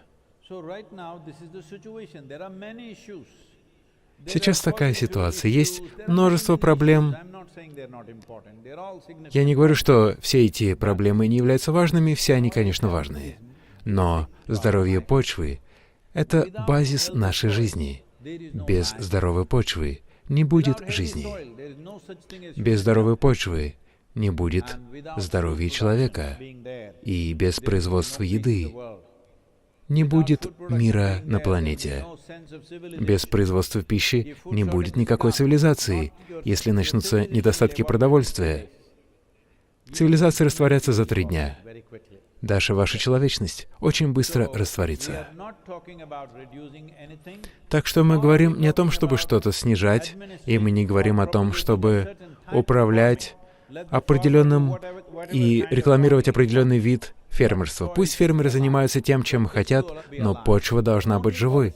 Для этого единственный закон, которого мы просим, сейчас в Северной Европе органическое содержание — это где-то 1,5%. В Южной Европе это где-то 1,2%, но меньше 1% — это уже считается пустыней. В Африке это 0,3%, в США 1,5%, в Индии 0,6%. Это не только где-то в одной стране, это происходит по всему миру, так что я хочу сказать, самая простая политика, самый простой закон. Установите следующее. Если у фермера в поле 3% органическое содержание, он получает поддержку. Когда появляется 3% органического содержания, после этого есть определенный рынок, на котором продаются квоты на углекислый газ. Такая богатая почва с 3%, может работать может эффективно поглощать углекислый газ. Если, скажем, какое-то яблоко было выращено на плодородной почве, где больше 3% органики, вы получите гораздо большую пользу для здоровья, и это принесет огромную пользу здоровью человека, экономике нации. Если люди будут здоровы, они смогут делать гораздо больше в своей жизни. От этого будет получать пользу вся экономика. Есть множество исследований, которые рассматривают все это. Так что мы просим лишь только одно. Пожалуйста, отделите здоровье почвы от всего остального. Есть множество других проблем. Да, мы согласны, все это значительные проблемы. Но здоровье почвы, отделить его от других проблем, иначе у нас будут только конференции, у нас не будет решения. Конференции бесконечно проходят последние 25 лет. Когда-то я посещал очень много конференций по миру во всем мире. Я по-настоящему верю в том, что люди начнут приносить мир во всем мире. Я посещал множество крупных конференций во всем мире. Я отправился на одну конференцию, это была последней из тех, что я посетил. Там было очень много нобелевских лауреатов, были политики. Я подумал, что они что-то сделают для мира во всем мире. Я говорил на третий день 4-дневной конференции, и вот после обеда говорит один нобелевский лауреат, после него должен выступать я, и этот нобелевский лауреат, там был подиум такой большой, не как здесь, большой деревянный подиум, положил свои бумаги, открыл, посмотрел вниз и до конца всего разговора даже не посмотрел вверх. Я считал страницу, он прочитал 52 страницы. Я слушал каждое его слово, я посмотрел вокруг.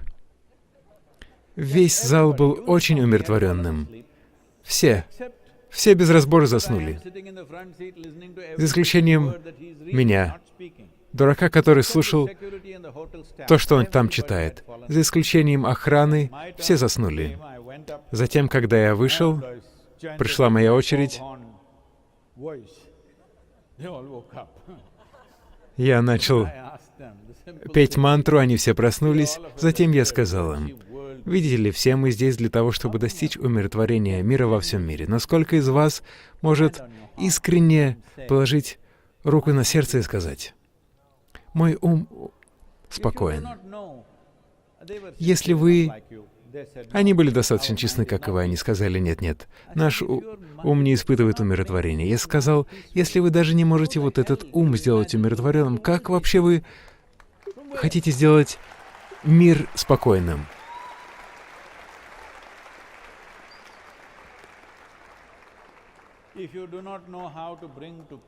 Если вы не знаете, как привнести умиротворение в свой ум, как вы сделаете это с миром? И самое главное, в мире нет мира,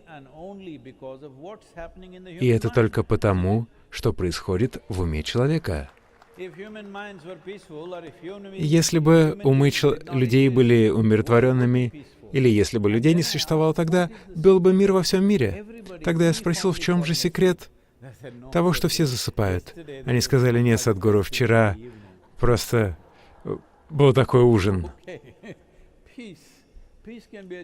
Я сказал: к умиротворению можно прийти по-разному, можно напиться и быть умиротворенным, можно принять наркотиков, быть умиротворенным, можно быть мертвым, быть умиротворенным, но это не то, чего мы хотим. Мы хотим быть живыми и хотим быть умиротворенными, хотим испытывать определенную энергичность и насыщенность. Мы хотим быть динамически активными и по-прежнему быть умиротворенными. Да? Так что смысл не в том, чтобы прекращать индустриальное фермерство. Нет. За последние 27 лет мы в Южной Индии обучили множество фермеров, и сейчас правительство Индии вкладывает больше $2 миллиардов в это направление. После этого движения Германия также объявила, что они выделяют большой бюджет на здоровье почвы.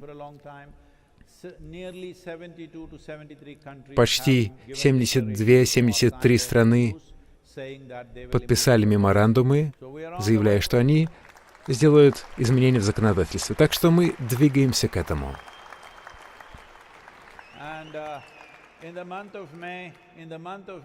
В мае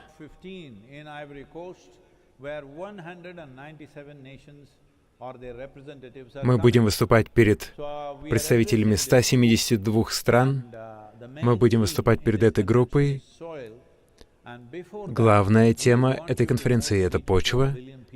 Но до этого мы хотим коснуться 3,5 миллиардов человек, потому что в демократии считаются только голоса.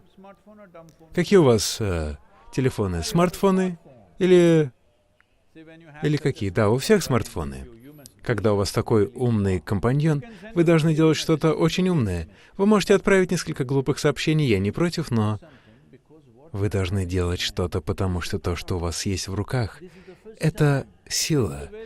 Сейчас впервые в истории человечества вы можете сидеть и говорить со всем миром, да? Когда такое было возможно? Многие великие сущности появлялись здесь, но когда они говорили, их не могли слышать и 10 человек. Сейчас впервые, когда вы можете сидеть у себя дома и говорить со всем миром. Так что сделайте что-то. Люди делают что-то, и миллиарды человек поднимаются. Сделайте что-нибудь.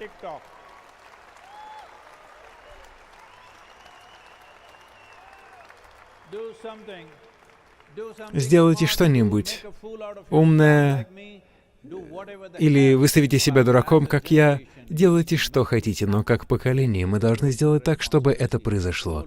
Это ответственность всего поколения. Так что давайте не будем говорить об органическом фермерстве, таком-то фермерстве. Давайте предоставим фермеру возможность решать, как вести фермерство.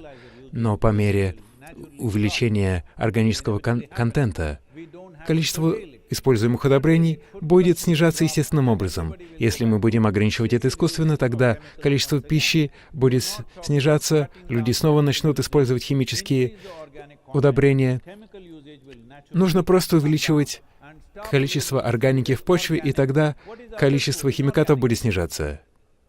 Почему вы называете вообще пищу органической? Если это яблоко органическое, а другое что, получается, неорганическое? Такого не бывает. Это просто маркетинг. Вот почему мы хотим, чтобы это называлось в зависимости от органического контента в поле, потому что вы не можете попробовать яблоко на вкус и понять, сколько там химикатов. Но органический контент в почве за 10 минут можно узнать, сколько органики находится в конкретной почве. Это практично, и вот почему мы за это агитируем. Здоровье почвы должно быть отделено от других аспектов, о которых мы говорим уже давно.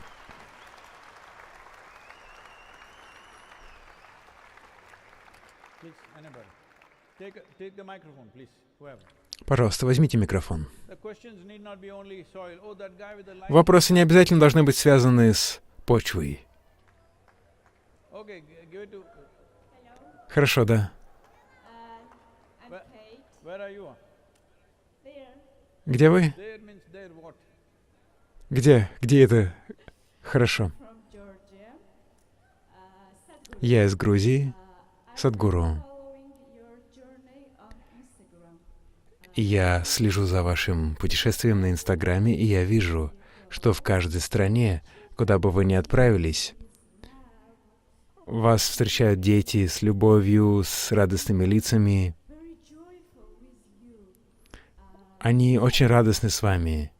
Я хочу спросить, как вы делаете их счастливыми? Что это за особая сила такая? Как тебя зовут?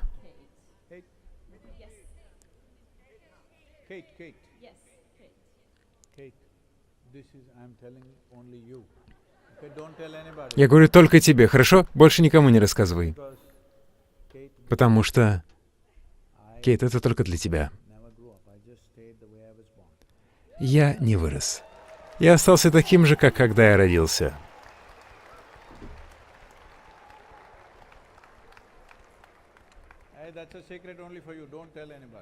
Но это секрет только для тебя. Никому не рассказывай.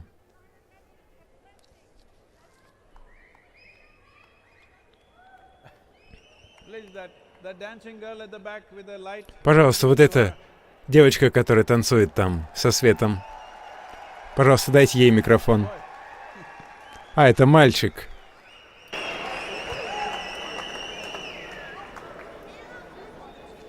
Sadhguru, thanks for being here. Where are you? Where are you? I'm here.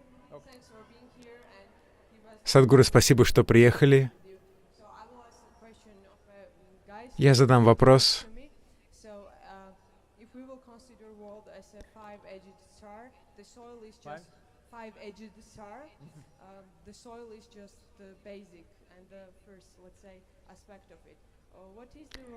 Почва является основой всего. Какова роль других элементов в вашем учении? Все поняли вопрос? Нет? Однажды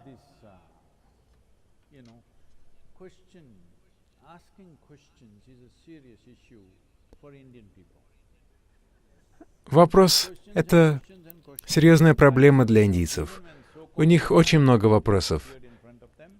Даже когда перед ними появляются так называемые божества, люди задают вопросы, бесконечные вопросы. Так что, когда появился Ади-йоги, его жена задавала 1000 вопросов, ученики задавали вопросы. Затем однажды он устал ото всех них, они задают одни и те же вопросы разными способами. Его спросили, столько всего произошло во Вселенной. Как все это произошло? Откуда все это появилось? Ему было скучно, он показал вот так. 5. 5. Только 5 вещей. Все происходит из 5 вещей.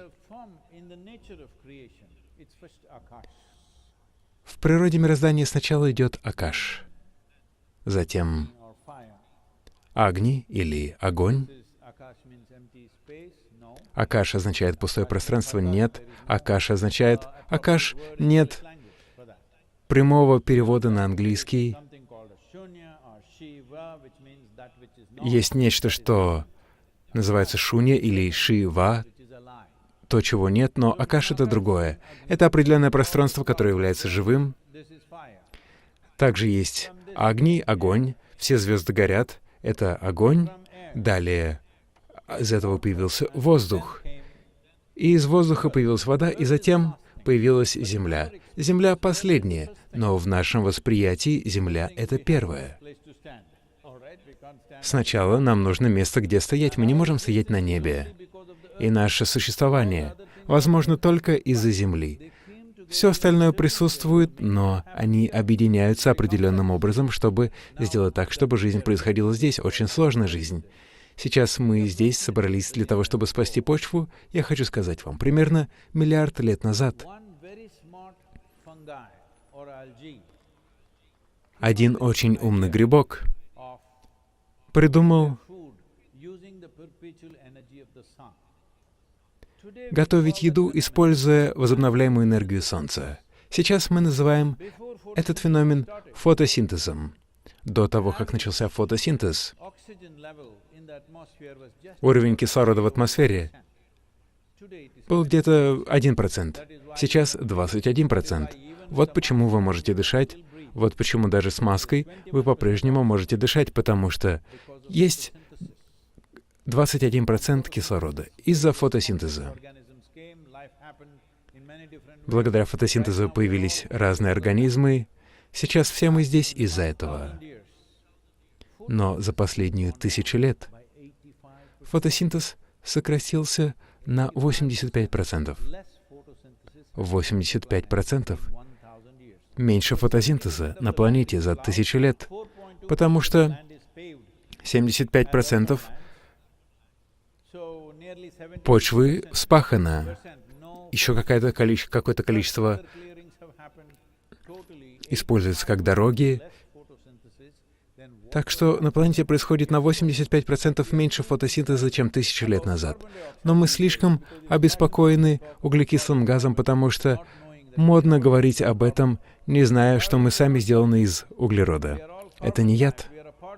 Все мы являемся углеродной жизнью, мы являемся частью углеродного цикла. И самое главное, это вот в этом цикле или цепочке этой активности, в которой мы также являемся звеном, это почва.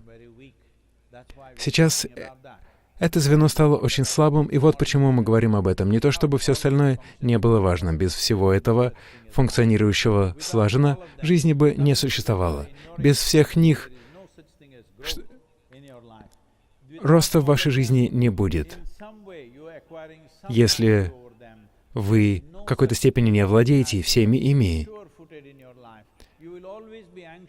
вы всегда будете испытывать тревогу, если вы не овладеете 5 элементами. Иногда это может прийти к вам естественным образом, либо вы можете работать над этим научным образом с помощью йогических систем.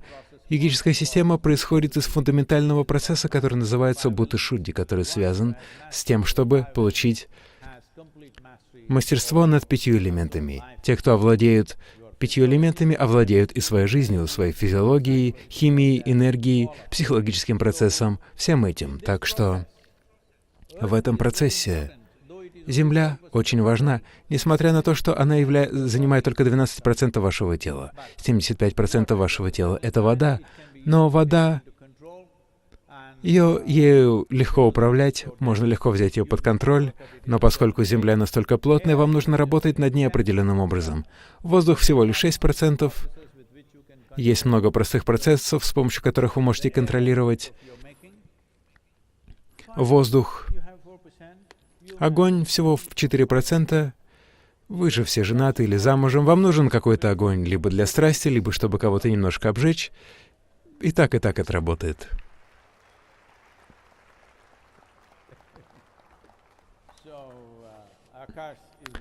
Так что Акаш — это все остальное, его невозможно исчислять процентами, но ваша возможность воспринимать жизнь, то, насколько вы познаете эту жизнь, сколько вы знаете о природе мироздания, зависит от того, насколько вы овладели Акашем, потому что Акаш усиливает ваше восприятие. Иначе можете прочитать все библиотеки мира. У вас будет информация, но не будет знания. Если вы хотите что-то познать, вам нужно взять под контроль. Я бы не хотел использовать такие слова, но я скажу определенный доступ к Акашу внутри и снаружи. Если вы получите к нему доступ, ваше восприятие улучшится. И это важно, чтобы мы сделали это в этой жизни. Насколько приятные переживания мы сейчас испытываем, насколько они глубокие, это самый важный аспект в вашей жизни. Большое спасибо, я думаю, не хочу петь вам колыбельную, вы все, конечно, засыпаете. Еще один вопрос. Пожалуйста, возьмите микрофон. Где? Я здесь, посередине. Хорошо? Можно говорить? Спасибо за то, что приехали. Я очень благодарен. Меня зовут Рами. Я человек, родом с Земли. У меня только один вопрос. Как люди в этом хаосе, который сейчас происходит в мире, как люди могут быть счастливы? Вот и все. Люди.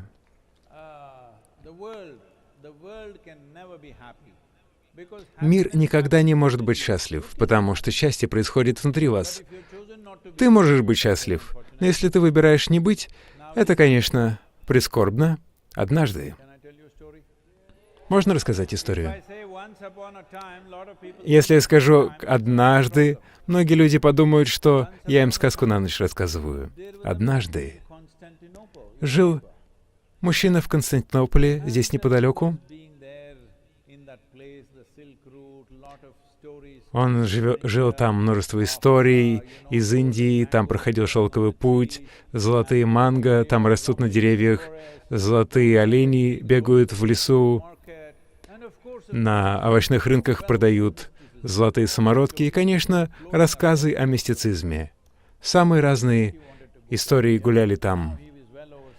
Он всегда хотел посетить Индию, и вот ему исполнилось 60 лет, у него выдалась возможность, и он туда отправился. Он нашел гида, и он захотел встретиться с йогином. Это было давно, тогда йогин был другой, не я.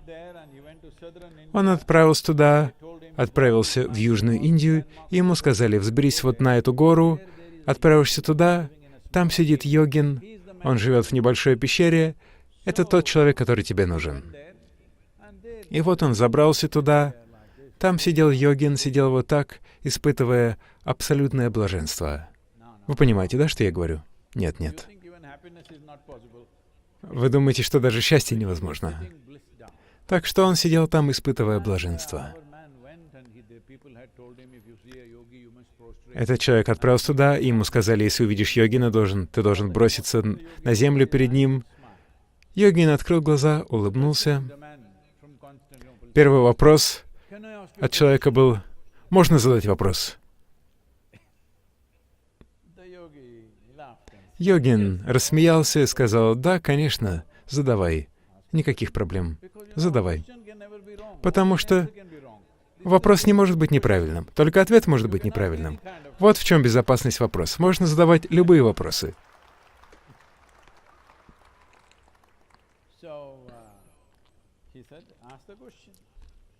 Он сказал: задавай. Да я закончу сначала. Ответ расскажу. Он сказал, ему было больше 60, он спросил: что такое жизнь? Такой вопрос нужно было задавать в 8 лет. Что такое жизнь? Но ты потерялся в своей жизни, по крайней мере, в 16 лет ты должен был спросить, что такое жизнь. Но когда тебе 60, и ты спрашиваешь, что такое жизнь, мы можем говорить о жизни только в прошедшем времени. Чем была жизнь? Нет, я говорю не про себя. Йогин. Когда тот мужчина спросил, что такое жизнь, йогин сказал: жизнь. Это как аромат жасмина на мягком апрельском бризе. Мужчина из Константинополя сказал: что? Аромат жасмина на апрельском ветерке? Это жизнь? Но наш учитель сказал нам, что это как шип. Как только он впивается в тебя, ты стоишь, все больно, ложишься больно, сидишь больно, делаешь что-то больно, ничего не делаешь, тоже больно. А ты говоришь, что это как аромат жасмина на апрельском ветерке. Как же ты можешь так говорить? Йогин рассмеялся и сказал: ну, это его жизнь.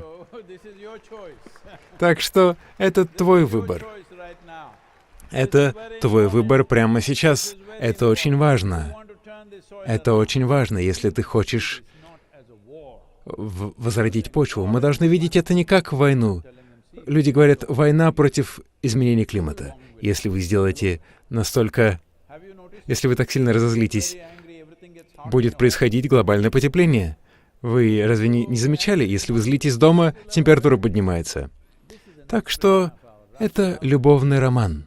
Это выражение нашей любви и ответственности за нашу жизнь и все остальные жизни, и самое главное, будущие жизни, которые должны жить здесь после нас. Жизнь должна продолжать существовать здесь после нас. И жизнь, которая придет после нас, будь это ваши дети или чьи-то чужие дети, жизнь, которая будет здесь после нас, должна жить лучше, чем мы. Всегда они должны жить лучше, чем мы. Так что для этого очень важно, чтобы вы знали, что такое хорошая жизнь.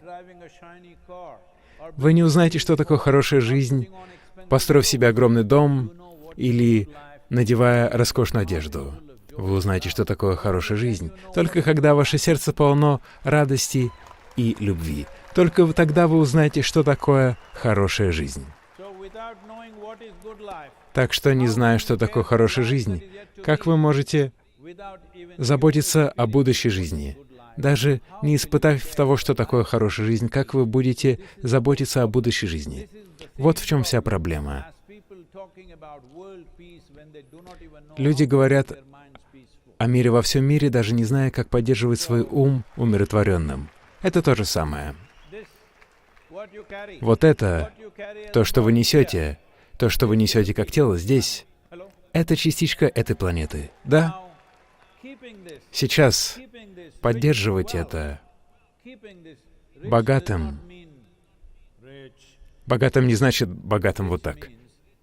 Богатым означает, оно разрывается от радости, потому что цель тела — быть платформой, которая не мешает тому, чем вы хотите стать. Вот для чего нужно тело. Что если вы создадите тело, которое постоянно вас беспокоит, как вы сможете стать тем, кем хотите? Только если вы создадите тело, которое не мешает вам, никогда не стоит на вашем пути. Это единственный способ стать тем, кем вы хотите, и делать то, что вы хотите в мире, иначе вы сами будете для себя препятствием. Сначала вы должны понять, что вот эта частичка почвы. Поддерживайте это как следуете, поддерживайте почву. Нам нужно, чтобы вы высказались, чтобы вас услышали.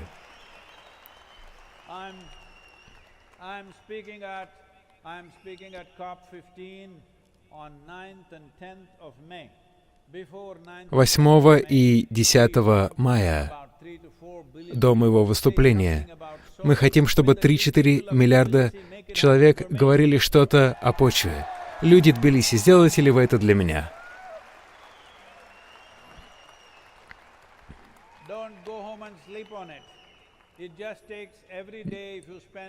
Каждый день 15-20 минут, как город, как страна, я хочу увидеть, я хочу услышать во всех уголках мира. Мы хотим услышать голос Тбилиси, как он говорит о почве. Если вы действительно коснетесь миллиарда человек, я вернусь в Тбилиси меньше, чем через год. Но сначала я должен услышать ваши голоса. Сделайте так, чтобы это произошло.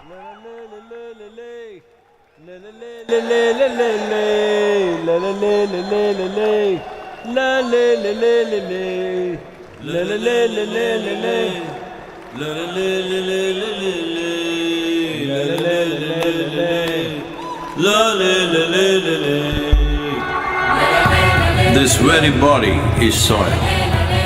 My body, your body, everybody is just soil body.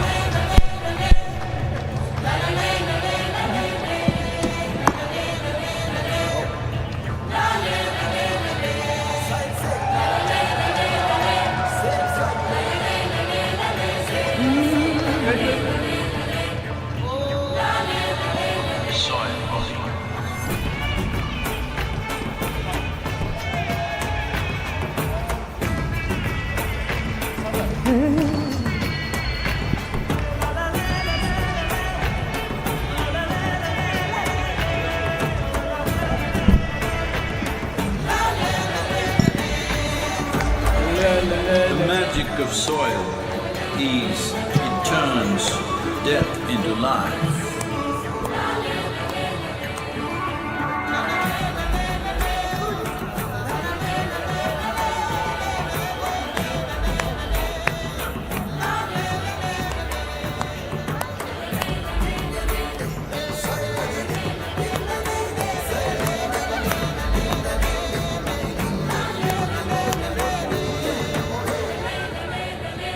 Depleted soils will not quench the fire of hunger.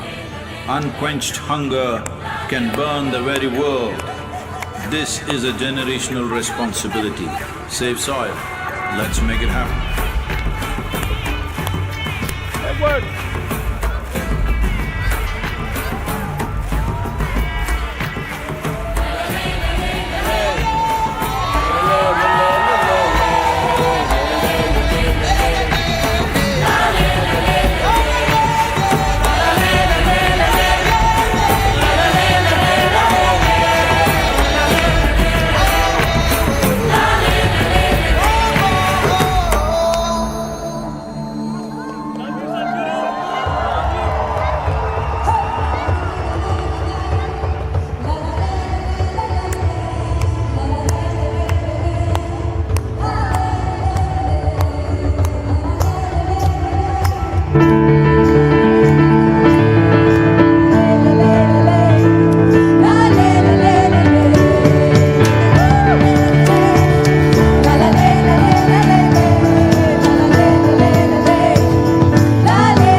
Tbilisi, will you have me back within a year's time?